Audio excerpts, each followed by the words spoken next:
Why are corrupted flood accounts significant?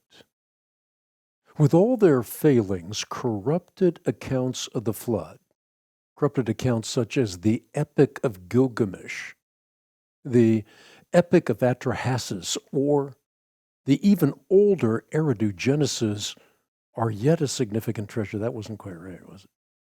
Oh, let me start over. What? It's Atrahasis? Yeah. Atrahasis? Okay.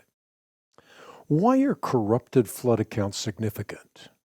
With all their failings, corrupted accounts of the flood, such as the Epic of Gilgamesh, the Epic of Atrahasis, and even the older Eridu Genesis, are yet a significant treasure. First, similarities between the Genesis flood account and corrupted flood accounts are best explained by a common inheritance. Put another way, they all derive from the same source, which is an actual event.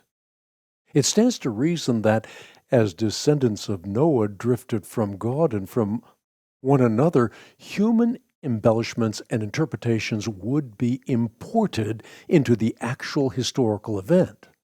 Furthermore, the existence of corrupted flood accounts underscores the reality of an actual flood, which is precisely what the Genesis account provides.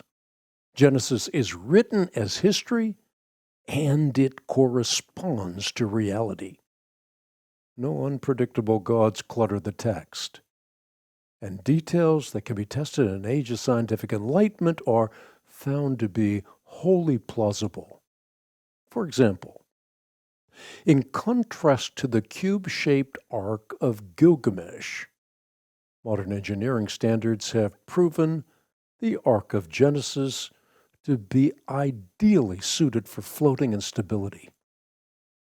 Finally, corrupted flood accounts remind us that the reality of a great flood is imprinted on the collective consciousness of virtually every major civilization from the Sumerian epic to the present age. Although these corrupted accounts view the waters of the flood through the opaque lens of paganism, they nevertheless lend credence to the occurrence of an actual flood. In short, corrupted accounts such as the Epic of Gilgamesh provide independent confirmation of a vast flood in ancient Mesopotamia, complete with a Noah-like figure and with an ark. I am going to bring floodwaters on the earth to destroy all life under the heavens.